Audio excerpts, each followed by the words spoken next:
Hello, everybody. This is Georgianne Hughes, and this is the Byte Show. And it is a great honor and blessing to have Dr. Joseph P. Farrell with us. And you can email him at vardes3@aol.com. And that's V as in Victor, ARDAS, and the number 3@aol.com. He has a website, GizaDeathStar.com. And there is a PayPal button on his website. Please make use of it. I'm asking you, if you enjoy these audio files, we need to keep Joseph in research material.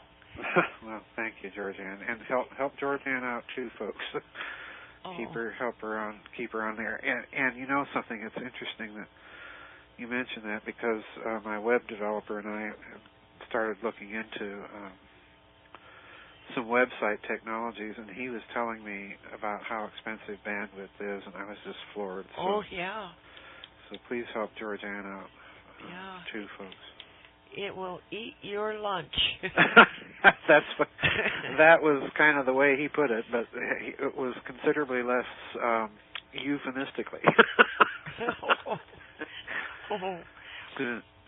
Well, we're going to talk about covert wars and breakaway civilizations and a couple of other things. Okay. Joseph, what is your take on this war that we've got going on now in Mali? Oh boy, that's an interesting one. We could probably spend the whole show just talking about that, but in a nutshell, at one level, what we're looking at is the attempt, and it's largely being orchestrated by the United States, with the expansion of the command, African command, and so on and so forth. Yeah. What we're looking at, I think, is an attempt, first of all, to insert enough Western military power into that continent to control the resources. I mean, this has been coming for a long time. They've been building for this particular geopolitical move. Well, they've got a lot of uranium there. Well, let me get to that part of it, hon. I'm kind of trying to set the context here. Okay. In other words, this move is, this is part of the struggle for resources taking place in the world, largely between the Western Bloc and what I called the Shanghai Accord nations, or the BRICS nations. And Africa's on the table for that reason. In other words, we're kind of turning the clock back to the 19th century, and this literally the carving up of Africa like a Christmas turkey by France and Great Britain to access the minerals and resources of that continent. But the other part of that geopolitical story, and again it's been building for a while, is China has been moving into Africa quietly in a major way for quite a while. Yeah. And doing so with major capital commitments and doing it in a much different way than the West has been doing since World War II with the International Monetary Fund and so on. The typical game that they've run on these poorer nations has been to force loans upon them, and then when they can't repay them, to insist upon putting a military base in here or getting some sort of concession for resources or development there. And eventually, of course, the governments of these poor countries end up just being nothing but satrapies for the West. Well, China has been doing it very differently. They go in and help people actually build infrastructure. In other words, they build hospitals, they build schools, they build roads, and in return, these countries give resource concessions and so on to the Chinese. And the Chinese are doing this, making these loans without interest. So China's been able to make considerable inroads into Africa. So the other game afoot is that the West is trying to deny access to China to these resources, and some of the world's strategic resources come from Africa, titanium and so on and so forth. Yeah. So that's the geopolitical backdrop. Now, on top of all of this, you have the timing of it. They're now openly doing this, and the real question then is why. Yeah. And I place this, and this may be just purely wild speculation here. I don't have any real research to back up what I'm about to say, but this is my suspicion about what's going on. France, as you know, was one of the three countries that Germany informed that they were going to repatriate their gold from. Yeah. The Banque de France has a considerable percentage of Germany's bullion reserves.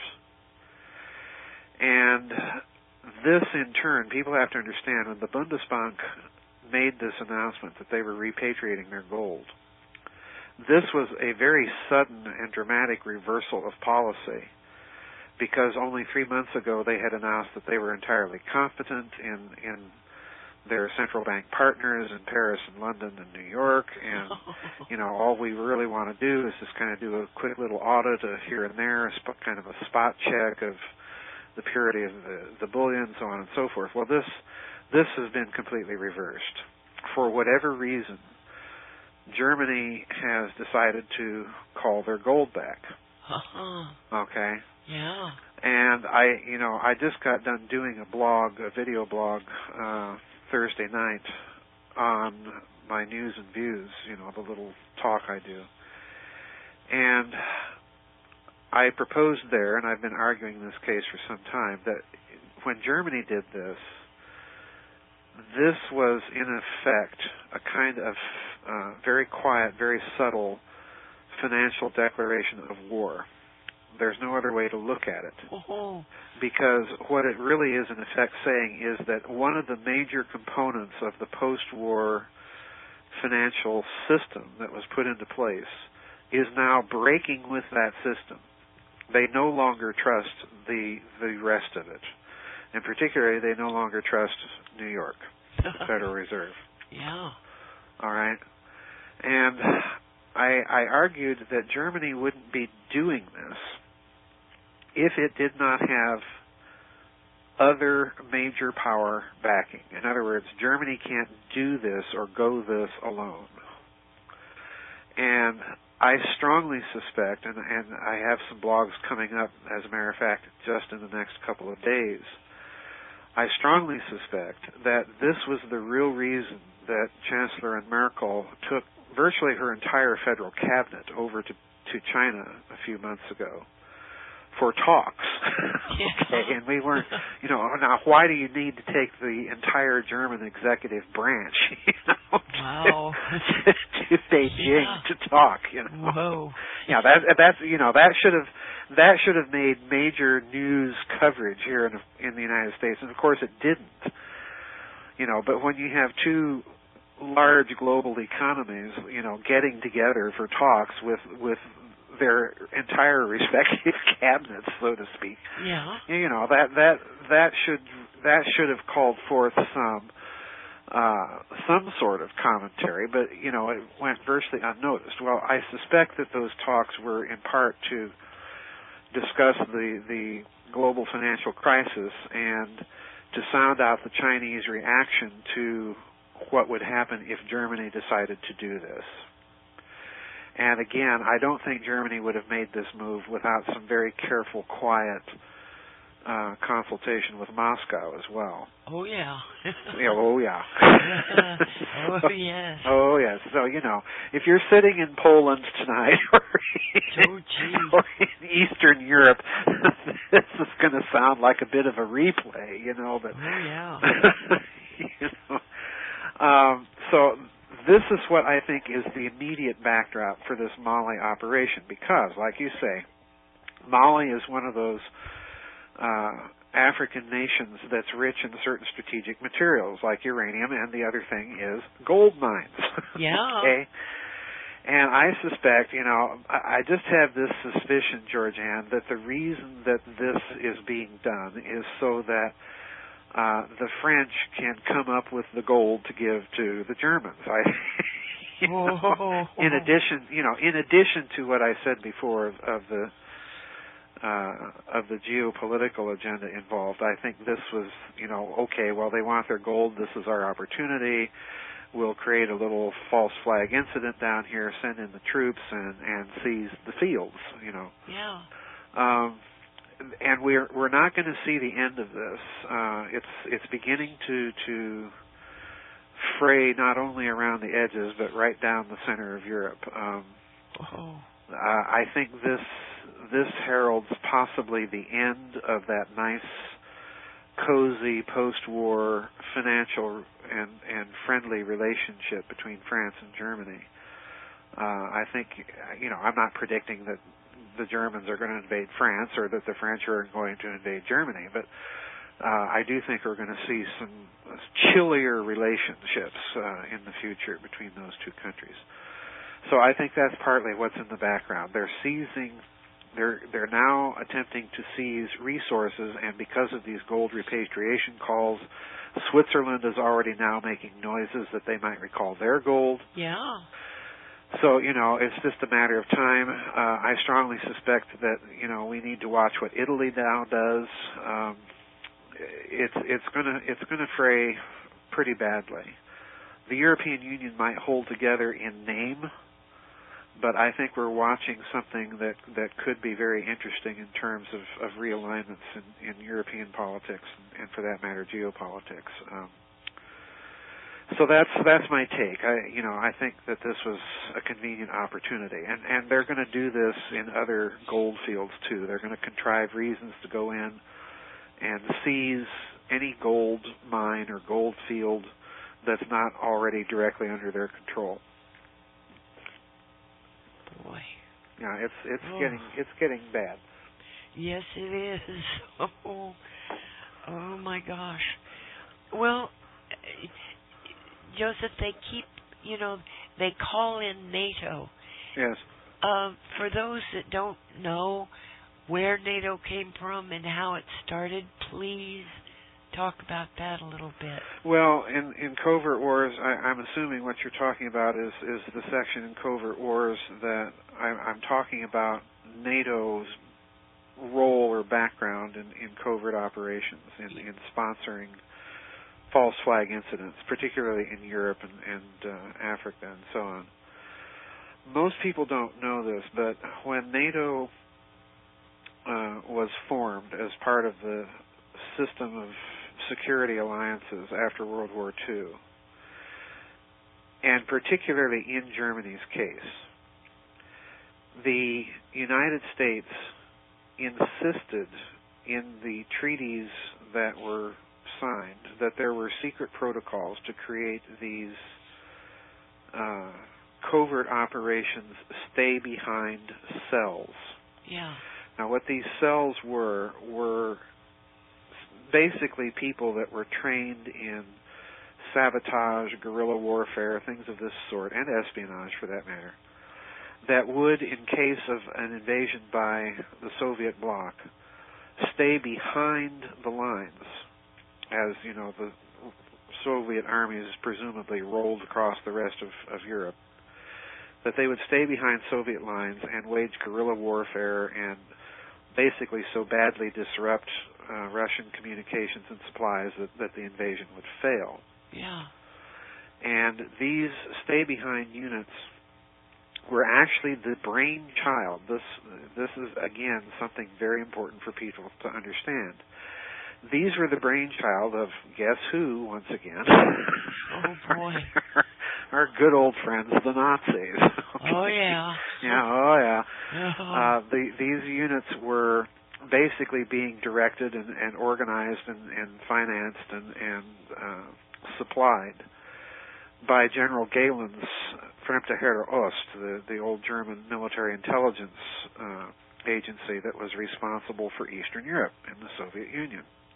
Well, at the end of World War II, they created these stay-behind units basically all over Europe. This is what people have to understand. As the German armies retreated, they left these cells in France, in Belgium, in Luxembourg, in Holland, every country that the Germans either occupied or were allied to. Yeah. So when Galen, in turn, is contacting the American intelligence community as the war begins to be, it's clear that Germany's going to lose the war, he makes that agreement with American intelligence and the American military to leave his entire network completely intact and under his day-to-day operational control. Oh my gosh! Yeah, people really think that this is science fiction. I mean, it's so patently obvious what's being done here that we have to catch ourselves from thinking, well, it couldn't possibly have happened. We couldn't possibly have been that stupid. Well, yes, we were. Yeah. And the reason why is this whole idea of stay-behind units was then sold, worked its way into the American policy-making apparatus in the post-war period, so that it becomes part of the strategy of containment and rollback that was being advocated by people like George Kennan and all of these liberal think tanksters around President Truman. And since it becomes part of the strategy, then this means when NATO is being formed, there were oftentimes secret protocols in the agreements between the countries becoming members of NATO that their own military intelligence and military had to set up these stay-behind units. So what you had, in addition to this vast network that's being run by General Galen, the BND, the German Security Service, then becomes sort of the nucleus for NATO military intelligence. So in other words, this gives post-war Germany an immense influence over all of these stay-behind guerrilla units, which each country has. Italy has them, France has them, Belgium has them. All of these countries have their own special forces, stay-behind units to do this sort of stuff.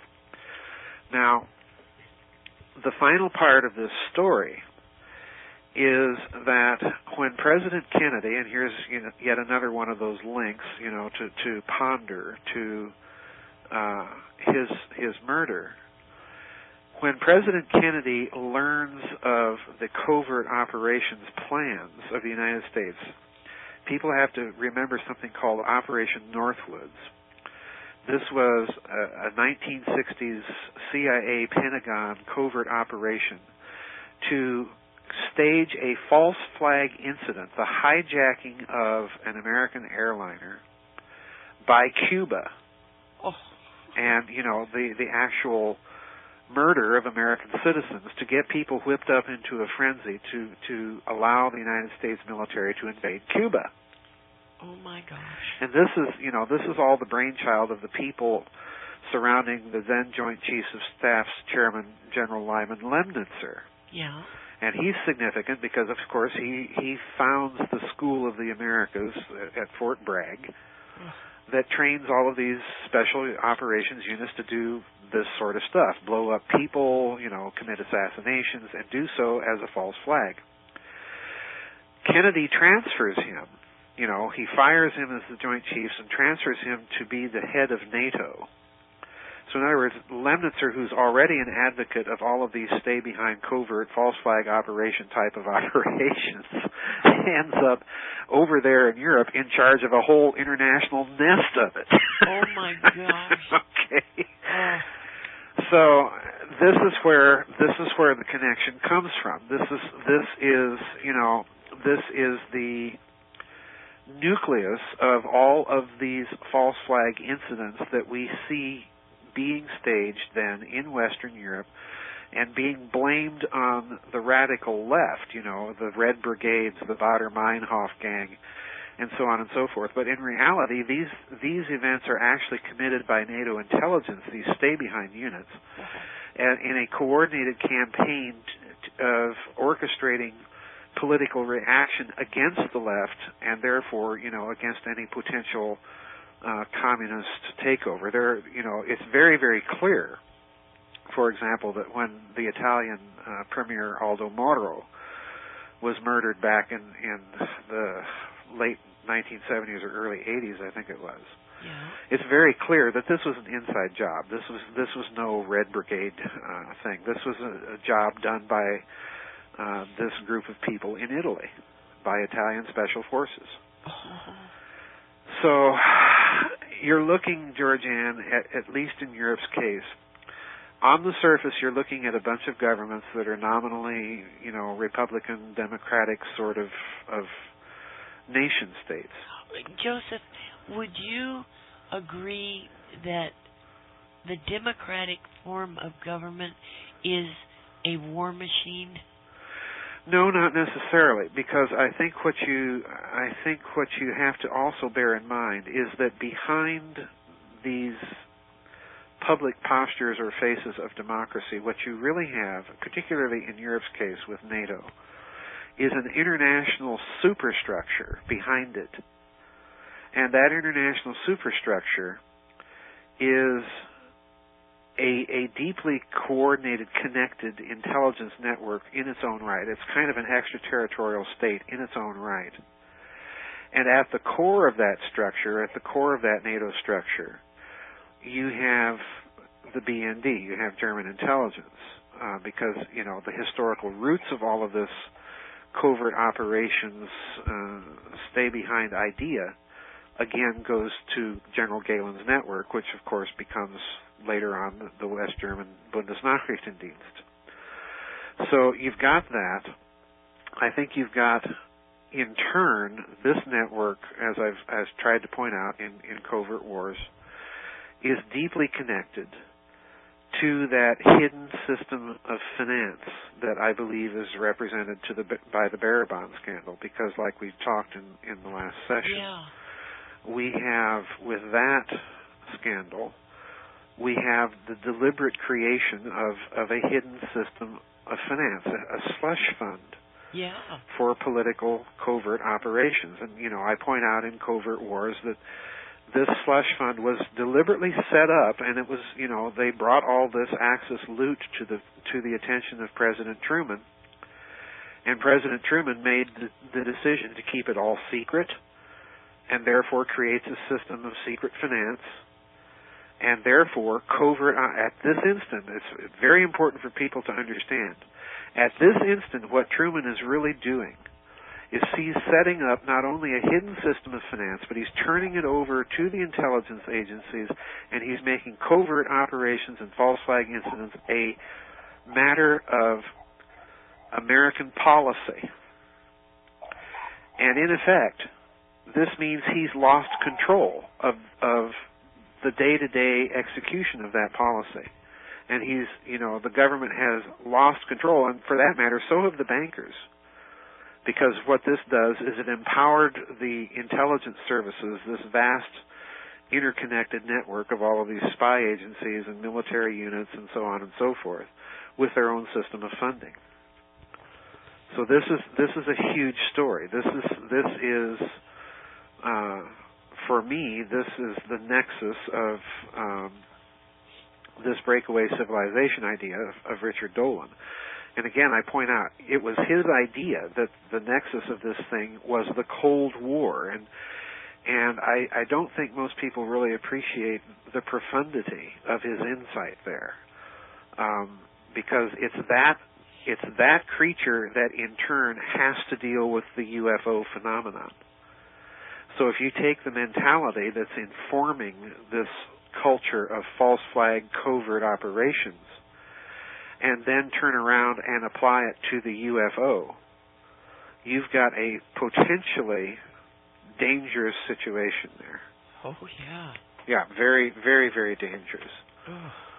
But I hope that answers your question as to what, in a certain sense, NATO represents. If you look at the NATO emblem I think it's very interesting how these entities are kind of openly parading what is this possible association. Because if you look at the NATO emblem very closely, and look at it a certain way, you'll see that it's a stylized swastika. Yeah. Okay?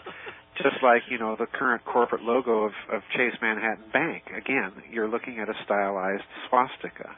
Oh, boy. So, they're kind of openly telling you that, okay, and we know for a fact, Georgianne, we know this for a fact, that the United States also told the West German government after, it was granted its sovereignty and became a full member of NATO and, started to rearm. Yeah. The secret protocol that the United States insisted upon was you cannot prosecute certain people, meaning certain Nazis. The reason why? Well, they are an integral component at that period of history in the creation of these stay-behind units. Oh, my gosh. You see what's going on here? So in other words, they simply plowed them all underground. Oh. Whitewashed the whole damn thing. Yeah. Oh, my gosh. Yeah, this is something that Germans will tell you, that Germans, if you're familiar with various German prosecutors, their equivalent of attorneys general, for their lender, for their states. There were several of these prosecutors that attempted to bring war crimes charges to some of these people still living in Germany and bring them to trial. Mm. And in one case, you had, I forget which particular German state it was. I think it was North Rhine-Westphalen, which, is the name of one of the German states.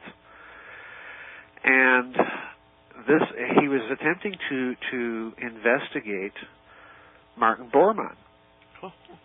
Okay. Good luck. Yeah, good luck there, because word came down from on high, from Bonn, from the Chancellor's office, that it would be a good idea to drop this investigation. And other German prosecutors have complained of a similar thing, that whenever they tried to investigate certain people, they were met with stone walls or with orders to quit. That there was this invisible barrier or ceiling or something beyond which they could not penetrate. Oh. So this is yet another indicator that you have a hidden thing, you have a hidden entity there in Europe, and it's very deep. And I strongly suspect to this day it is a manifestation of what I've been calling the Nazi International.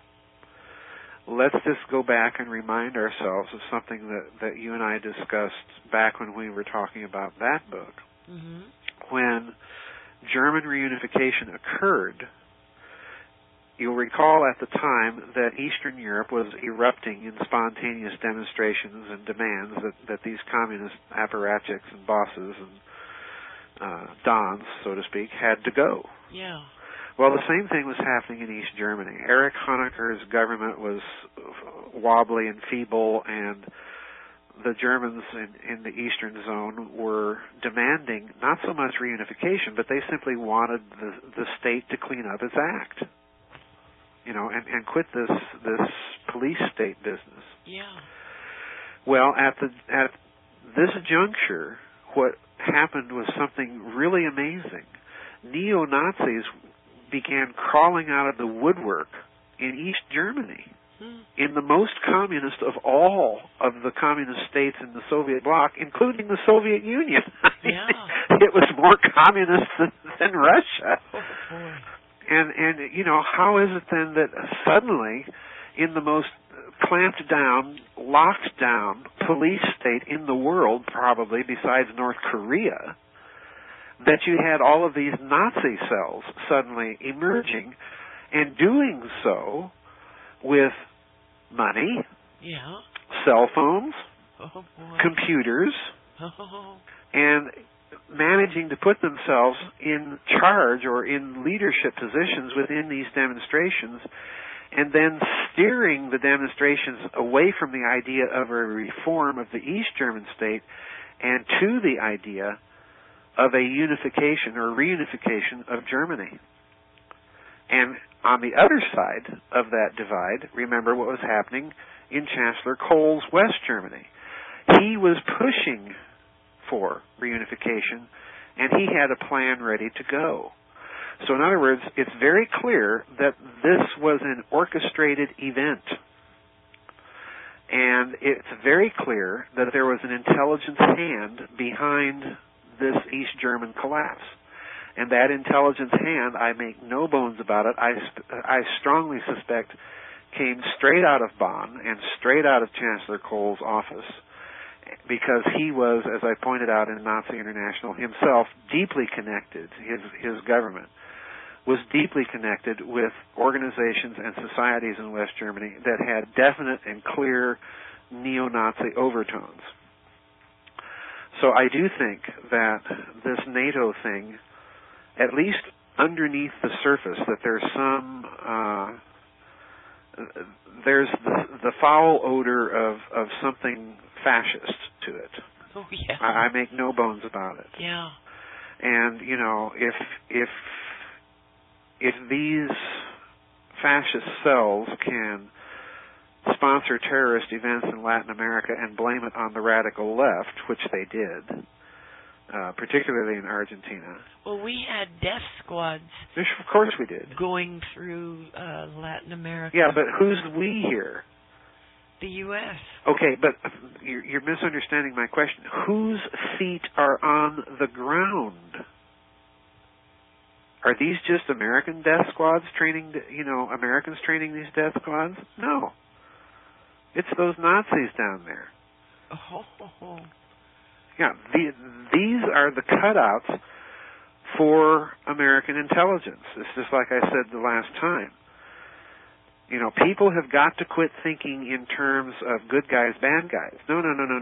This, you've got the center of the cesspool, sure, in D.C. Yeah. But the people on the ground, the boots on the ground, conducting this and doing the training, oftentimes you're going to scratch and sniff long enough and you're going to find somebody with Nazi connections. This is clearly the case with the overthrow of Salvador Allende in Chile in 1973. People know that this was a CIA ITT plot, right? Yeah. But what people don't remember is that the people actually on the ground carrying out the plot are all tied to Colonna Dignidad. Oh, yeah. And what are they? Oh, Nazis. They're Nazis. And pedophiles. And pedophiles, So, and the same thing, when the CIA decides that, King Farouk has got to go, well, who are the boots on the ground that we use to do it? Nazis. Yeah. Otto Skorzeny, Wilhelm Farnbacher, and that whole that whole outfit. Johann von Leers, and so yeah, this is what I'm trying to get at in Covert Wars, Breakaway Civilizations. You've got a structure here that is oligarchical in nature. In other words, it's ruled by secrecy. It's ruled by the elite using a variety of fronts and cutouts. And within that elite, you're dealing with a mafia. You're dealing with people that get together at the same table and talk about what they want to do, but they each bring to that table their own factional interest. Yeah. So, it might be CIA and mafia and Nazis and Japanese Yakuza all collaborating and cooperating for one operation and shooting at each other in another. Well, it's not the G8, in other words. No. No. Oh. No. It's definitely not. It's that's the show. Yeah. That's the theater. Mhm. What I'm trying to help people get to is, and I don't want people to start thinking, well, he's just advocating a conspiracy theory. No. This isn't a conspiracy theory. What I'm talking about is a deep political, parapolitical structure, okay, that can and does influence and orchestrate events for its own political goals. And sometimes those goals overlap with those of the nations associated with them, and sometimes they don't. This is a whole different ball of wax we're in here, folks. It's what you're looking at is the same structure of coalescing interest that was behind, in my thinking and in Peter Dale Scott's thinking and in recent John F. Kennedy assassination research. You're dealing with the same sort of thing. It's bigger than your standard conspiracy, in other words, because it's a structure that is, to a certain extent, right out in the open, but people don't realize how deep it goes, how interconnected it is, and how most of that structure is in the shadows, off stage. Wow. Oh, Joseph, that's spooky. Well, it's spooky, but it's reality. Yeah. This is what we're dealing with. This is, if you're wondering why your government isn't responsive, this is why. If it's true, I just listened to before doing this show. I just listened to Richard Dolan's show, and he had Jim Marrs on as a guest. And Jim Marrs made a very, very interesting point, and it's one that people have to really grasp and comprehend.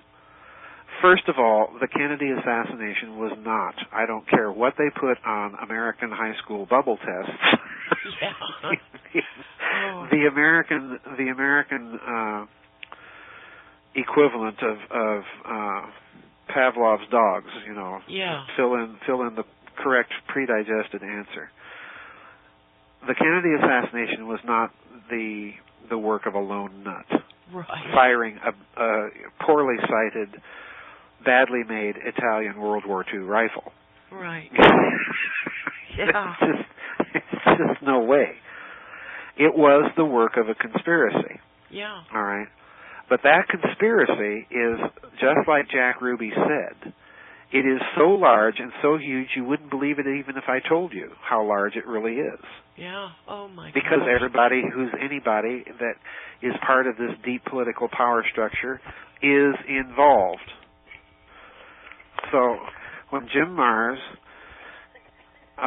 told me, or was on the Richard Dolan show, and he said, you've got to understand when you say that the Kennedy assassination was a coup d'etat, what this means is that there has not been a legitimate American government since 1963. Yeah. Good grief, Joseph. Well, you refer in your book to the Dallas exile community. Yeah, the exilee community. Uh-huh. Yeah, what is that? Well, it's something that Kennedy assassination researchers have pointed out, and that I pointed out in my LBJ and the Conspiracy to Kill Kennedy book, which is an overlooked book in my output, because in it I tried to give attention to the Nazi angle of the assassination, which most assassination researchers tend to overlook because they just don't want to go there. They don't want to confront the implications. The exilee community was a community of white Russians that lived in Dallas, Byelorussians, that lived in Dallas and kind of clustered around people like George de Mohrenschildt, and that were heavily into oil geology. In fact, I personally knew some of the people that were connected to that community in that way, and therefore directly to the Oswalds. Okay. Oh my goodness. Oh yeah, this is quite true. And this community, these exilee communities, and you have them in Germany, the Silesian Exilee Society, and prior to the collapse of the Soviet Union, you had the captive nations organizations within the Republican Party, the Ukrainian, the Byelorussian, the Baltic states, all of these countries that had been absorbed by Stalin after World War II had their little exilee society, that was working to roll back communism eventually. Yeah. And quote-unquote liberate their countries. Well, here's the bad news. most, if not all, of these exilee societies were creations of, guess who? The Nazis. General Reinhard Gehlen. Oh. So in other words, in a certain sense, you've got these stay-behind units right here in the USA. Oh, boy. And Oswald's connected to these things through George de Mohrenschildt, all right? Oh. So in other words, you have these festering fascist, connections, these Nazi boils, that are just all over the place, and they're deeply connected to the American intelligence and corporate and parapolitical structure. I mean, my word.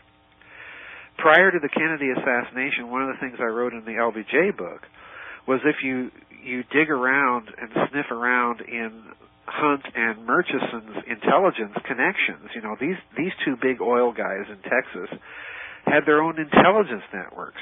Oh, my gosh. But guess whose intelligence network it was? West German intelligence. Oh, my God. General Reinhard Gehlen. So the point here is Galen's working directly for and with the CIA, but he's his own man. He will work for whoever pays for his information and whose agenda he is ultimately in line with, and that agenda is, guess what? It's fascist. Oh, yeah. And you look at the political philosophy of these men swirling around the Hunts and Murchisons and Lyndon Johnson and all these people back at that time, and it's fascist. This is why Ruby, he says, the Nazis are coming back and they're going to take power. People thought he was nuts. Well, just look around, America. Yeah, just look around. Yeah. Oh. Wow. Your papers, please. Yeah. Yep. Oh my gosh, Joseph. Yeah, this is big, and and all of this. I'm trying to stress something here. All of this is the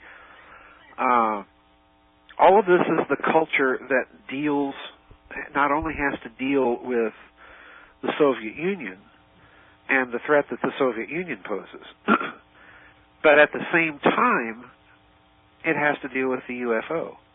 Yeah, it certainly does. Yeah. What I wanted to ask you, you talk about a uranium enrichment cyclotron. Uh-huh. And that was back in World War II. You even have a picture Yes. of it. We think today that the cyclotrons are, very, very late modern technology. Oh, boy. Oh, you're wondering what... All right, I see what you're getting at. Yeah. Okay. Well, one of the things I try to do in this book is to ask the question, how far back does this breakaway civilization idea go? Yeah. At least with respect to the UFO question. Now, let me preface my answer by saying I think this breakaway civilization idea goes a lot farther back than World War II. Oh, my goodness. I think it goes a lot further back than the American Civil War. Mm. In fact, I think it goes at least as far back as the beginning of the second millennium. Oh, my in the Middle Ages. Yes, I know that's going to sound awfully crazy. But there's reasons I say that. Well, it doesn't sound crazy. It's startling. It's startling, and it sounds like I'm proffering some sort of grand unified conspiracy theory, and I suppose in a certain sense I am. But I do think the general conception of a hidden kind of internationalized elite, that you can definitely find this in the Middle Ages. And we'll do that show someday. Okay. After I write the book and after Financial Vipers of Venice comes out, all right? Okay. But in terms of what we're talking about here tonight, in this book, I was particularly interested in, how far back can we trace the idea of the development of exotic aerial technologies by humans. And of course, once you put the question that way, you bump up against the 1890s airship mystery that appeared in, these airships that appeared all over this country and in Europe, of Zeppelin-like ships that were cruising along at a comfy 200 miles an hour if you do certain calculations from various sightings, which is a speed well in excess of anything subsequent Zeppelins were able to do. At best, a Zeppelin is able to kind of plow along at about 50 miles an hour. It's not setting any speed records. Yeah, it kind of floats along. Yeah, it kind of floats along. You think of the Hindenburg here. This behemoth is not going to set any speed record, but it's going to be comfy unless it blows up. Yeah. But these airships are clearly doing something that later public technology cannot do. But here's the problem. These airships are sighted from California all the way to Illinois, down to Texas, and so on and so forth. And occasionally, they're sighted by people on the ground. And people on the ground talk with their crew. And in some cases, many famous cases, one of the crew members is a fellow who introduces himself as Mr. Wilson and speaks in, perfectly good American English. And even at one instance, as I point out in the book, gives you a kind of a little Masonic code phrase. Okay. Oh, boy. So in other words, we're not dealing with extraterrestrials here. We're dealing with humans. And in some cases, these airship crewmen will say that, we're just kind of developing these. We're inventors. We're developing these. We've got financial backers and so on, and we're just experimenting until we can bring these to market and revolutionized air travel. Well, every description of these ships, Georgianne, that you see in the literature are of these absolutely ungainly things, these contraptions that you would imagine were never even possibly capable to fly. Yeah. Well, a fellow by the name of Charles Delshow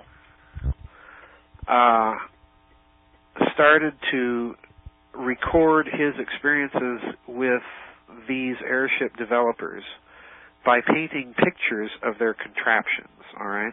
This is patience where I know we're going around Harvey's barn here to get to the answer to your question. But these paintings are so odd and so unusual. But one painting in particular caught my eye of something that he painted, as a painting of something on one of these airships. And I looked at that and I thought, my God, this couldn't possibly have been painted in the very early 1920s. Oh. Because what it looks like is, for all the world, like a cyclotron. My goodness. And I put a picture of one of the actual cyclotrons that was used at Oak Ridge to enrich uranium. Yeah. In the book to compare with this painting of this contraption that this German guy thought was on one of these airships. So the bottom line here is that's an interesting coincidence, but very clearly the whole total picture is we're dealing with, look what we have, a secret group with hidden or unknown sources of financing, developing advanced aerial technology, at least 20 years in advance of anything that will appear publicly much later in the form of German Zeppelins bombing England during World War I. Yeah. Wow. And to boot, we have a German connected with it who's painting pictures of these things and then telling everybody, oh, by the way, this is being done by a secret society, some of which is here in America and some of which is back over there in Germany. And there we are. Now, are you sitting down? Absolutely. Okay. Now, if you think all of that's bizarre, okay, my point here in saying all that is to say, first of all, somebody's doing something long before World War II. Yeah. And it's connected with technology, it's connected with secret financing, and the technology itself, once again, never is made public. Oh. We never see anything in public that resembles these big, clunky, Zeppelin-like airships cruising around the skies at 200 miles an hour. Ever. Ever. Huh. Because they're not airplanes, all right? Uh-huh. The people will tell you that, just the descriptions of this guy's paintings, it's very obvious that you're not dealing with airplanes ahead of time. You're dealing with something. Yeah. But the Lord only knows what. Something. So you've got a secret breakaway group there, all right? Now, here's the interesting thing that most people have never connected, and when I came across this connection, Georgianne, I was literally dumbfounded, and I debated whether or not even to put it in the book. But I thought I have to because it's part of the story. It's another one of those strange, odd dots to connect that no one would ever believe until you see the dots connected. Oh. This German painting all of these weird paintings of the airships, these paintings are actually quite well known, and they fetch a tidy sum of money on the open market. Well, one of the people that was involved in purchasing one of these paintings was a fellow by the name of John L. de Menil. All right? Okay. Back in Texas. Oh. He was a wealthy Dallas socialite connected to Texas Big Oil and a member of that exilee community in Dallas. He was a close associate and friend of George de Mohrenschildt, who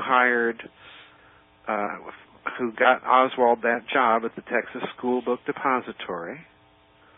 So in other words, what I'm telling you is there is even a connection, threadbare, loose, and definitely weird, between the airship mystery and the JFK assassination. Wow. There's yet another UFO connection even there. Oh, my goodness. Oh. Yeah, oh.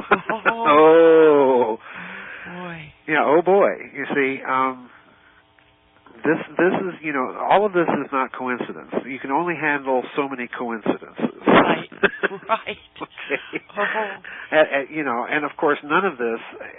In fact, George, and I have to be honest, I think I'm probably the only one out there that's noticed that connection. Wow. But it's definitely there. Huh. Good. So, we've got some secret society in Germany and America apparently building Zeppelin-like things that cruise along at a tidy 200 miles an hour in the 1890s using equipment that looks like a 1940s cyclotron. My gosh. Being painted by a German, sold to a Russian exilee who knows George de Mohrenschildt, and that connects him to the Oswald. It's just crazy. Oh, my God. Well, yeah, where do you go from there? Yeah. Golly.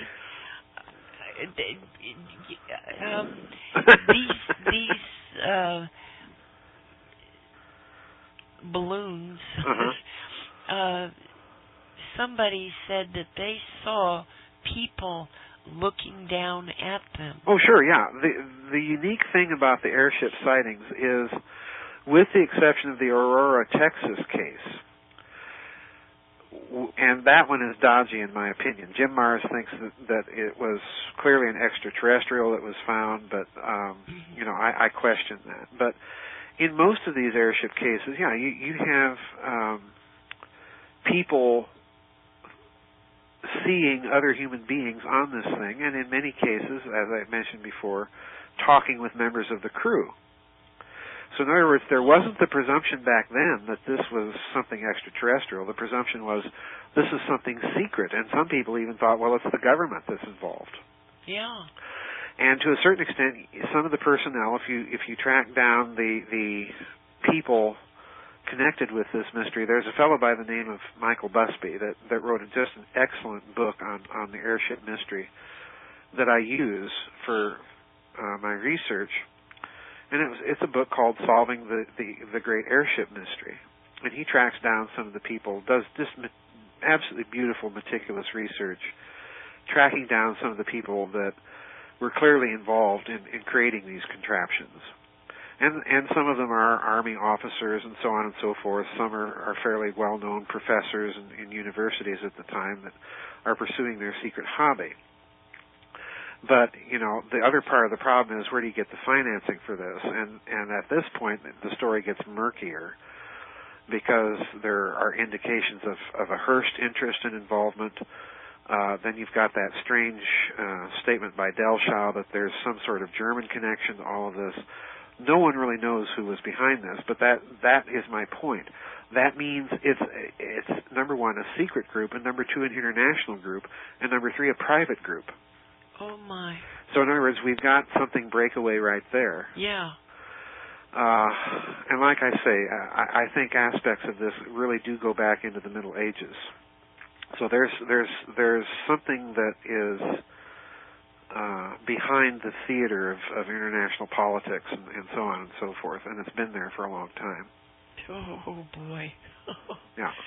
Wow. Yeah, wow. Oh, gee. But you see, the catalyst, the big catalyst for all of this, for really developing the advanced technology, comes after World War II, with the advent of the Cold War, with the establishment of this vast, huge, hidden system of finance, a covert slush fund by Truman, using all of that Axis loot, and turning that, quite literally, turning that hidden system of finance over to the intelligence agencies.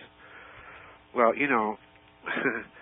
turning over international finance to a bunch of spies is just asking for trouble. This is why the system is in so much trouble today. I'm insistent upon that point.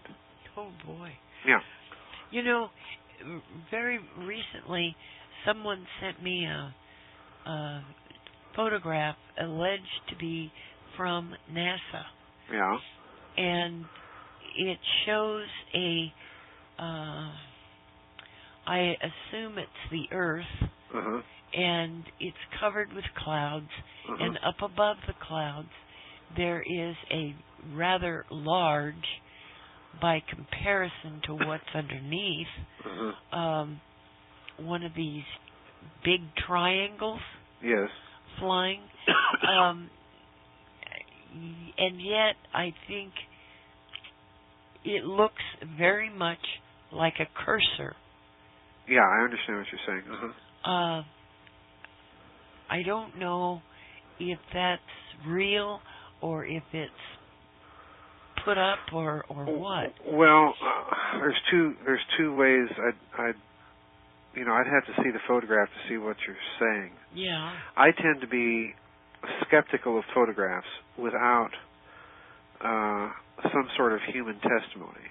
Yeah. But as far as triangular or delta-shaped UFOs go, people have seen these things all over the world. Yes.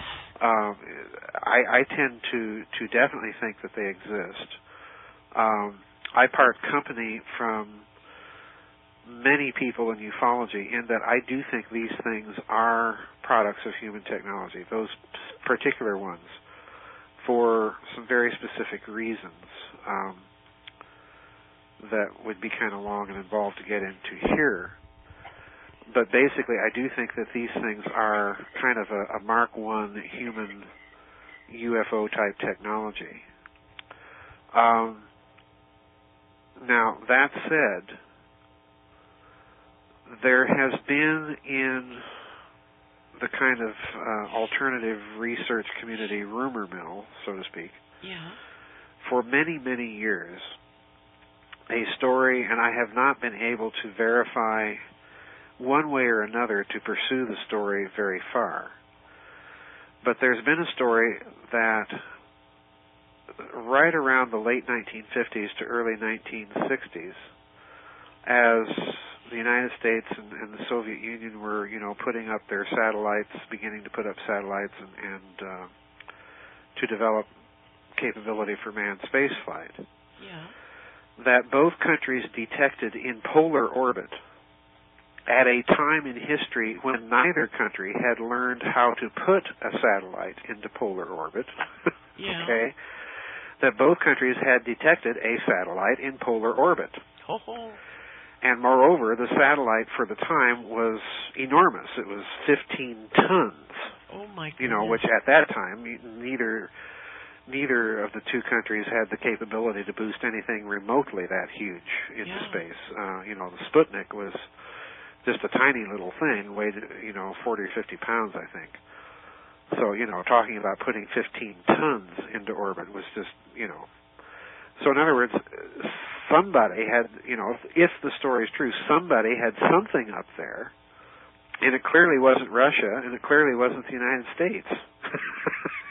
Whoa. Yeah, whoa. And they called it, the Black Knight satellite. So the other thing, this gets us into what kind of I end this book with, and am pursuing, I'm doing research for the sequel to it already. Mm-hmm. This civilization, as it's responding to the Soviet Union, and it's particularly after the Soviet Union acquires its own atomic bomb and later on its own hydrogen bomb, this covert breakaway civilization not only has to come up with a strategy to monitor the Soviet Union.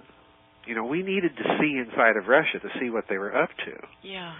The mentality was we'd just been through World War II, and we were literally surprised into World War II by the Japanese attack on Pearl Harbor. And the mentality, at least after the war, was we can't afford, in the nuclear age, we cannot afford a nuclear Pearl Harbor.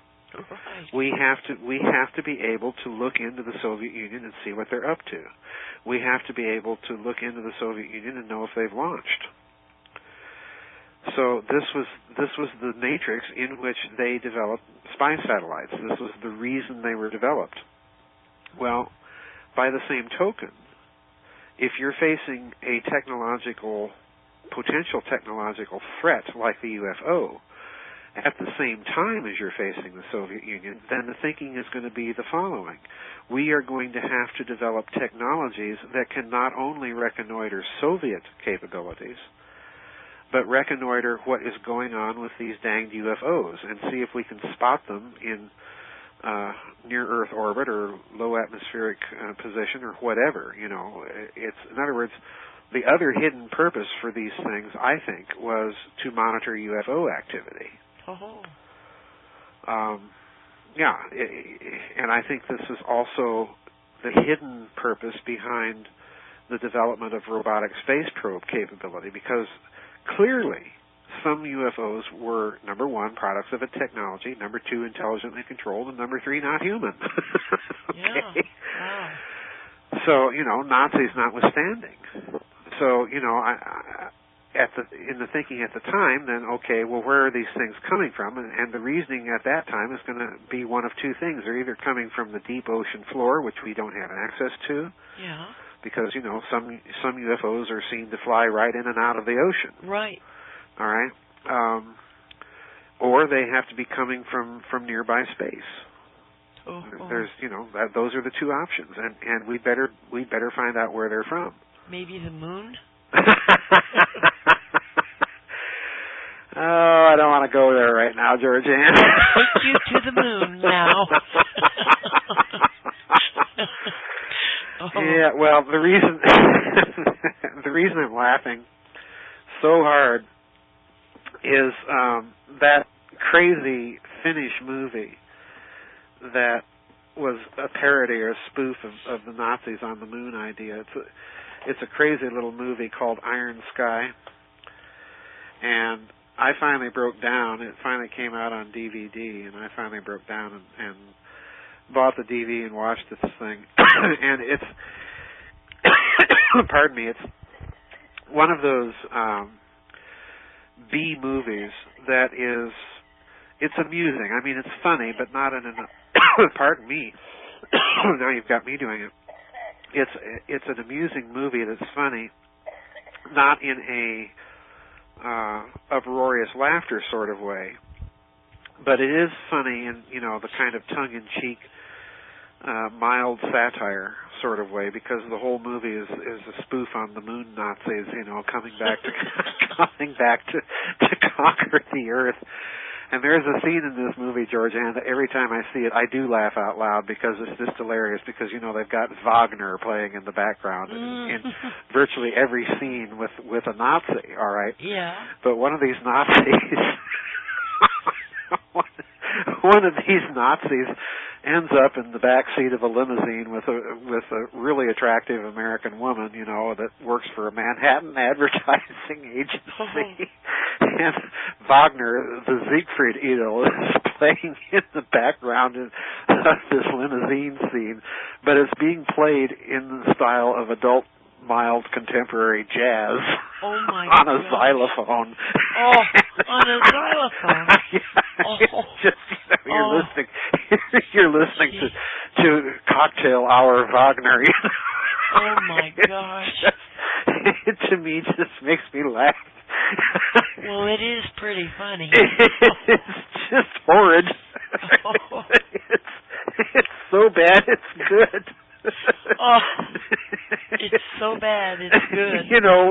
Wagner is so heavy and ponderous. Don't get me wrong, I like Wagner, but I heard that and I just split. It's just too good. Oh my gosh. They should make a DVD just of the music. Oh my goodness. It's really bad. Oh. Wow. Anyway, I didn't mean to get off on that silly tangent. Well, that's okay. What is going on at Oak Ridge, Tennessee? Oh, Georgianne, I wish I knew the answer to that. Dr. DeHart and I, when we were researching transhumanism, came across all that strange genetic research that's being conducted there. Oh my gosh. Yeah. Trying to find the genetic basis for people who can curl their tongue, or for alcoholism, or wiggle their ears, or who are homosexual, or who have perfect musical pitch. I mean, the list is just, I'm serious, the list is just bizarre. There's just no other way of putting it. The list is bizarre. And why would the Department of Energy be investigating something like that? Yeah. That's very strange. It is very, very strange. We have our suspicions. We put a few of them in the book, and we kept the major ones to ourselves. Yeah. It's just too bizarre. But I do think that, to tie it in with Covert Wars, Breakaway Civilization idea, I do think that you have to look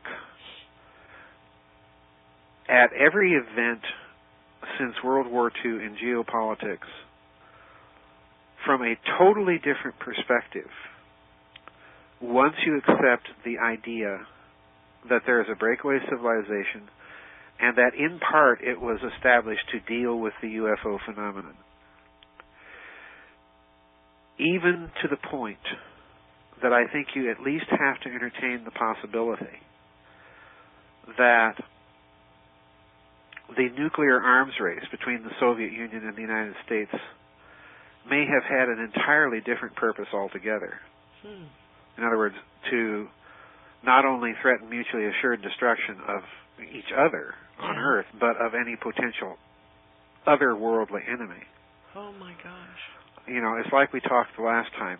You're in a game of poker. You're in a game of blind man's bluff. You've got to convince whoever it is that's steering those things around. Yeah. And buzzing our nuclear silos, you've got to convince them that our technological capabilities are more than they might know. It is it's just exactly like I said in the title. It's a kind of celestial psyop. It's a psychological operation directed against whoever might be flying those around. You've got to convince them that they better not start anything. I do want to say one thing in that respect. Okay. and that is, I part company, definitely, with, as you know from previous books, I part company with people who think of Roswell as an ET event, or that think of Kecksburg as an ET event. I don't believe in either of those cases that this is so. I also part company with those people that think all of this is just being engineered by the powers that be to stage a massive deception. I don't think that's the case either. And finally, I part company from people who think that, these are our wonderful space brothers, and they're they're here to help us. No, I don't. And what's particularly irritating to me, Georgianne, is some of these people that maintain that view are fully aware of what ancient texts say. Yeah. That this is not a nice group of people we're dealing with, if it's in fact the same group of people. Right. But even if it isn't, there is enough. I think I put enough information in Covert Wars to make it clear that the way that the policy analysts in these military agencies, in these intelligence agencies, and those groups that constitute the matrix or the structure of this breakaway civilization, I make it clear that there's enough data about UFOs, particularly from the late 50s on up to President Reagan and his famous speech at the United Nations about, what if we were faced with an invasion? Mm-hmm. I don't think his choice of words was accidental. There's enough behavior from UFOs to indicate not necessarily hostile action, but at least threatening action. Okay? Mm-hmm. In other words, we're kind of looking at a UFO version of old-fashioned gunboat diplomacy. Oh boy! You follow me? Yes. We send our battleships, or the British or the Italians. They send our battleship to some poor country shores and turn the big guns on it and blow it all to kingdom come. Or threaten to do that, or else. Yeah. And make a demonstration of what they can do. Well, I think in a certain sense that we're in some of these UFO encounters, particularly with military bases or events, that we're looking at a kind of gunboat diplomacy. In that kind of threat assessment that would have been done by these breakaway committees, they are going to conclude, well, if we don't have this capability or a similar capability, we've got to convince them that we're close. Yeah. That it's not, you see what I'm saying? Yeah. And while we're trying to pull the bluff, we'd better be busy about actually acquiring it. Yeah. You see? So it's a very, very interesting game, and I think I have a blog coming up about this in a couple days on my website. I think this is the reason ultimately for the UFO secrecy. Uh-huh. There are people that have argued that, well, if we go public about UFOs, it'll upset culture, change everything, overthrow human institutions, and so on and so forth. I know that old anthropological argument. It was used in the Brookings Report. Margaret Mead advanced it, and so on and so forth. Yeah. And I've never accepted that as a really, at root, a really valid or legitimate reason for secrecy. For one thing, I grew up in a fairly conservative, sort of generally Christian home. Yeah. And the idea of extraterrestrials certainly didn't upset my faith. It didn't make me lose confidence in the institutions in this country. And I don't know anybody in my circle of acquaintances that it would. It might give some people hope. Yeah, well, that too. It certainly does if you talk to certain people in the UFO crowd. Yeah. But my point is, as an argument to advance UFO secrecy, it's never washed with me. I think it's one of those reasons that was put out there to kind of give somebody something that sounded plausible, while the real reason is still withheld. I mean, they're keeping secret even the reason why they're keeping it a secret. In other words, okay. Okay. Oh. What I think the secrecy is really about is that the secrecy itself is directed to the UFO, in other words, to whoever's behind the phenomenon. Oh. Why? Because you've got to keep whoever it is guessing about what we're really capable of. If you reveal what you know about them, you inadvertently tip your hand of what you might be able or capable of doing in response to any potential threat. In other words, the decision was made solely on the basis of national security, or in this instance, global security calculation. Yeah. And that's, I think, what the reason for it is. And it serves another purpose, that kind of UFO secrecy, because, let's remember, this is all coming out of the Cold War matrix. Yeah. It also makes the Russians think twice before they start anything. Follow me? Yeah. Yeah. I mean, if the Russians are flying around in their MiG jets and you're cruising around in your nifty little sport model flying saucer... Oh, no fooling. Oh. The Russians aren't going to start anything. Yeah. Now, why is that so significant? I think the clue that, and I did not talk about this in the book, I'm planning to eventually in the sequel, if I can get around to writing it. But the reason I take that approach is because after Roswell occurred, this is a known fact. The U.S. military was in part very concerned about letting too much about the incident out into the public, because they knew the area, being New Mexico, home to many of our nuclear installations and laboratories, was crawling with Russian spies. Oh. And after Roswell after it occurred, and that one headline was blown around the country, and in fact around the world, it is strongly suspected, and I think actually is fairly well certain, that Stalin ordered the KGB, at the time the NKVD, to investigate the incident secretly and report to him.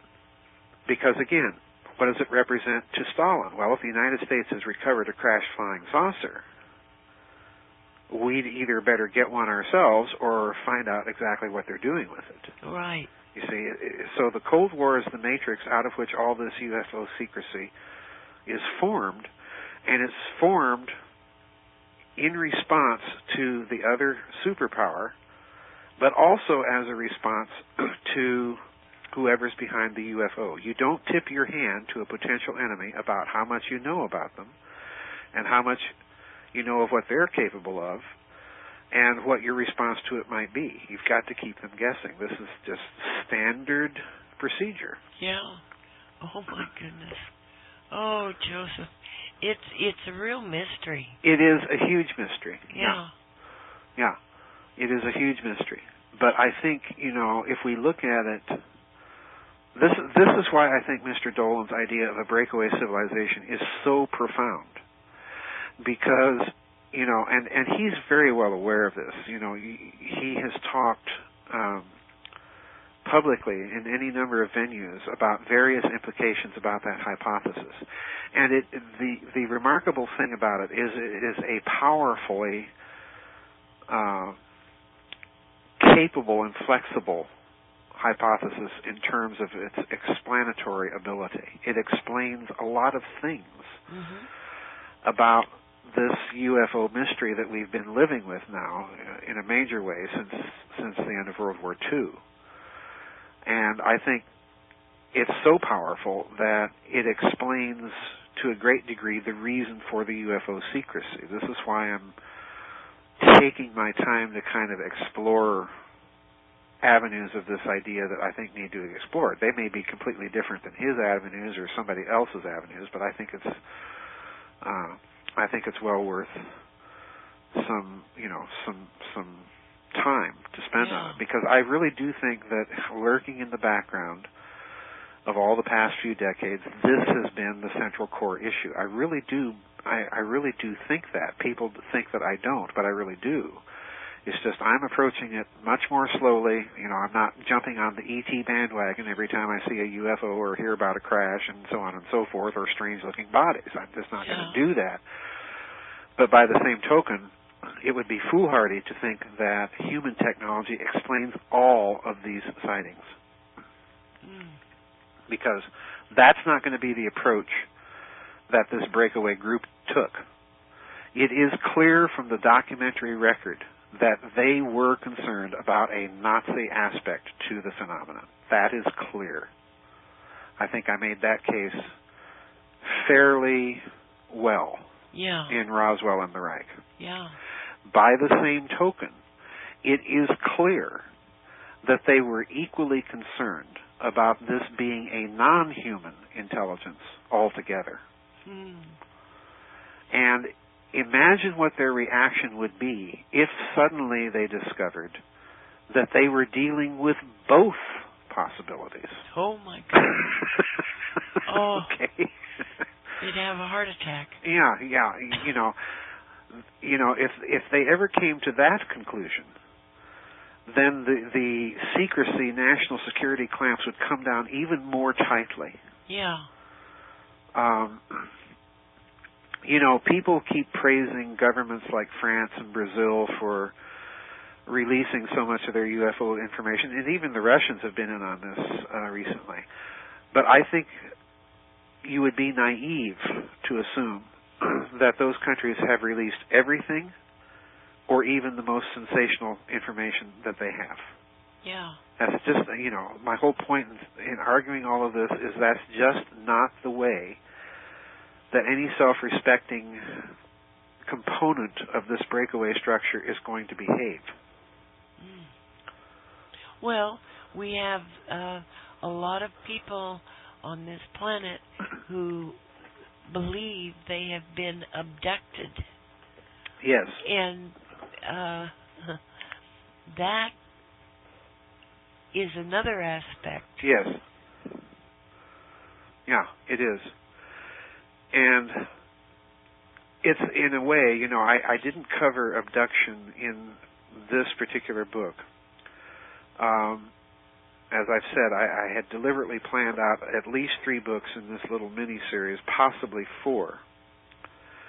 And I am debating whether or not to address that issue. Now, the reason for the debate in my mind isn't because I don't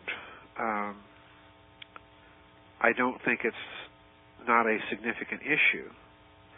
My problem with it, with the phenomenon, is I think that it is so overgrown with people that are telling stories, and that's all they are, stories.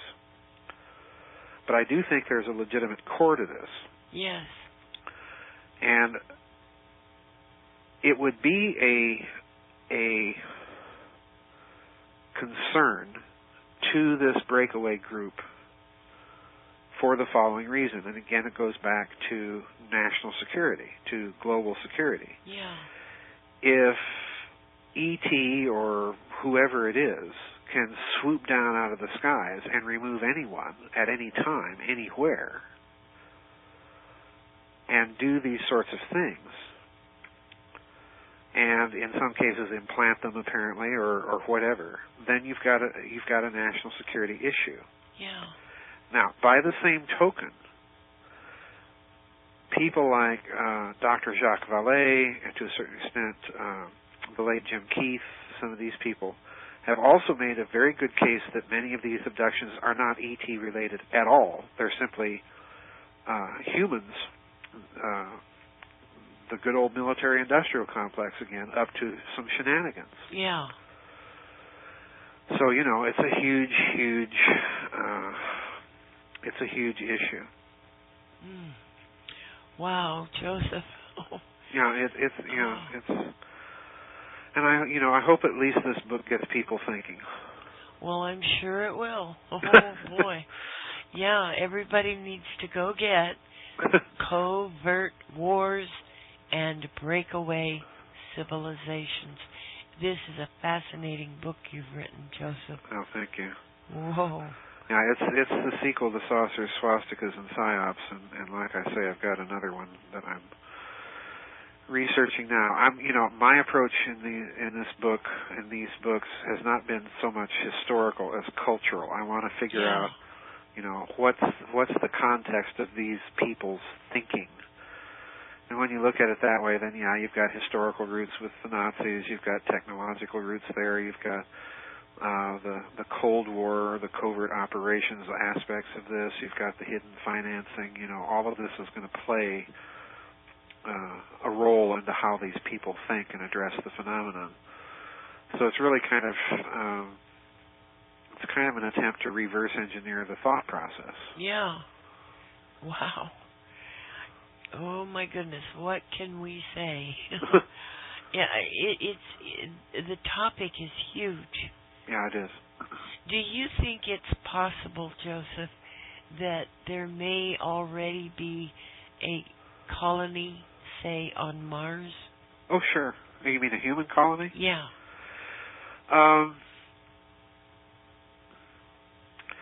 Well, I've answered that a number of times before. With the old adage is, with enough money and manpower, I think it is possible. And if we take the Bell story, for example, at face value as Witkowski or Nick Cook or I have outlined it, and remembered that the Bell, what is known about this dates from circa 1944 to 45, and if we assume that technology in turn was developed ever since the end of World War II, the Bell would be a Model T now. Yeah. If we take the statements of Ben Rich, the former Lockheed Skunk Works director, seriously when he says we now have the capability, note the word, to take E.T. home. Oh boy. And then we add on top of that the claims of Gary McKinnon over there in the United Kingdom that what he saw were the names of officers on a hidden space fleet. If all of these things are true, then do I think it is a possibility? Yes, I do. Oh my goodness. Yes, I do. Oh my goodness. Yeah, I think there's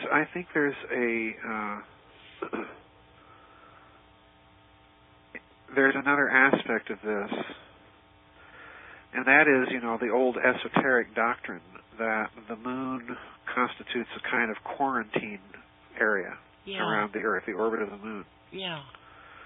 Even the famous Anglo-Catholic Christian apologist writer C.S. Lewis wrote about that in his science fiction trilogy. Mm-hmm. Well, if we take that idea and assume that it might represent some sort of truth from long ago, a demilitarized zone, like the Treaty of Versailles imposed on Germany for the Rhineland, if a similar demilitarized zone was imposed around the Earth as a consequence of that ancient cosmic war, then any human presence out there, or potential human presence out there, is going to be of interest to whoever is out there, if indeed they're related to the people that fought that cosmic war. Oh boy. Yeah. So, would they show an interest as humanity gets closer and closer to nuclear power? Yeah. Why? Because nuclear bombs would be a threat to them? No. Because, we only have rockets to put the bombs on. Joseph, what? Does nuclear power, when you blow off a nuclear bomb, does that affect the medium? Yes. Absolutely. I've said this over and over. Of course it does. Okay. I've argued that since way back in the Giza Death Star, the very first book. Okay. Yeah, absolutely. You and I have talked about this many times. I believe it sends out a longitudinal pulse in the medium. That's how they figured out, somebody's letting off these things way over there. Oh. Wow. Once you get to that, then, it's not the nuclear bombs they're afraid of so much, because all we have is rockets to get around with. Yeah. What the bomb represents is it's a gateway technology to much larger capabilities. Yeah. Capabilities that can indeed affect them. Oh, boy. So, we better...